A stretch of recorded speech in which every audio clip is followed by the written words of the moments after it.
Hello, testing. Hey guys, I hope you're doing well. This is an impromptu recording.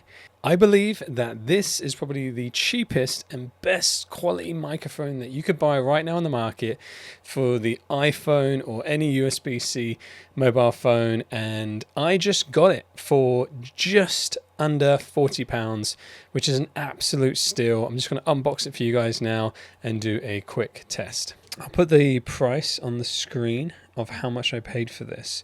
There was a better model that I could have got, which had the different components. So it had for lightning port as well.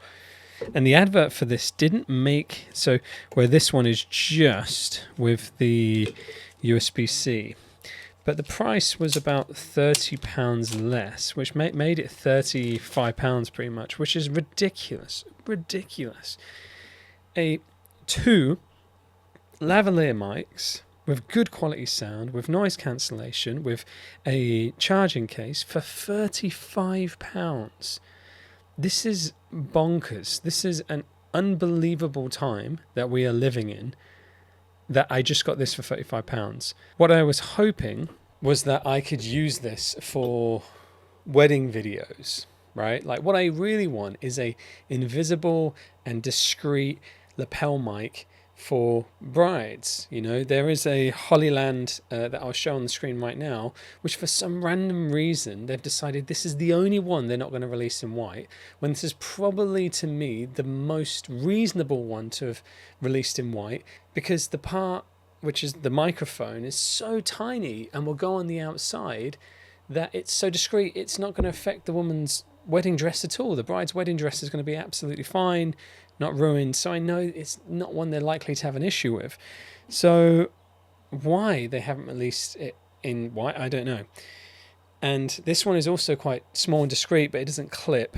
And even then, the microphone is the chunky part, so that would have to go on the outside, which isn't very nice anyway. But anyway, I needed something that I can do YouTube videos with my wife, if she's going to be in one of the videos, but really just for me, and to do it easily.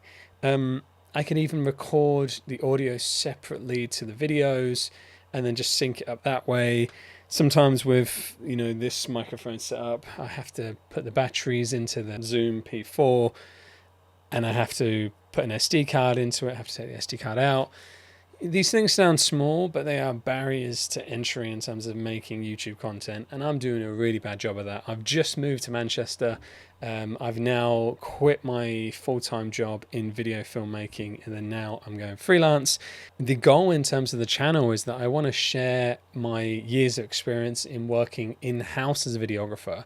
I have got every single job that I've applied for to work in-house, and I've got a lot of experience building up a portfolio, creating show reels for that sort of work. So I think I could actually offer quite a lot of people that are looking to get into in-house videography. And when I say in-house, I don't mean into agencies, though I have worked in one agency.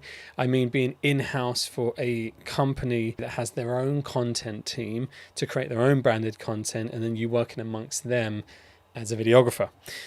That aside, so here it is, the Hollyland. Strong magnet, very strong magnet.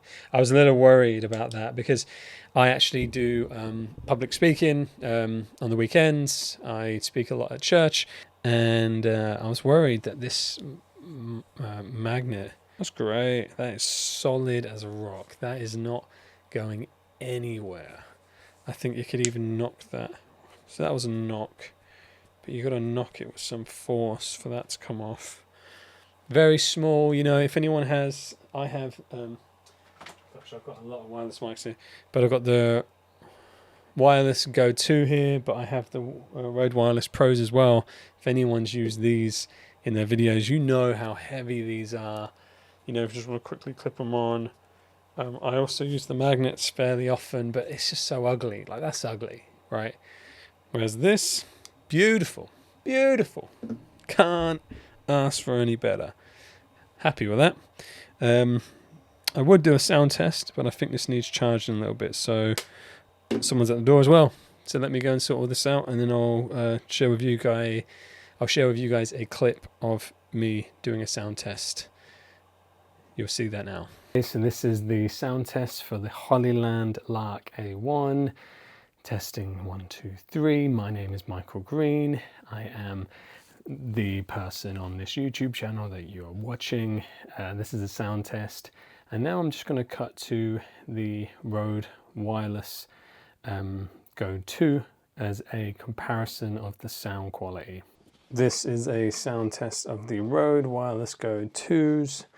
This is a sound test of the Rode Wireless Go 2. Please, if you haven't already, do subscribe. It is greatly appreciated, and I'll be very grateful. I'm trying to grow a channel here, guys. It doesn't happen without subscribers, and you could be one of those. You can make a difference today. Be that guy. And just as a bonus here, this is the Rode Wireless Pro, and how does that sound compared to the Lark? How does that sound compared to the Lark? This is the Rode Wireless Go Pro, Rode Wireless Pro, and please do subscribe. Now let me go back to the Lark. How does that sound? My name is Michael. Welcome to the channel. Hope you have an awesome day. You're brilliant. Thanks for getting this far. You're epic.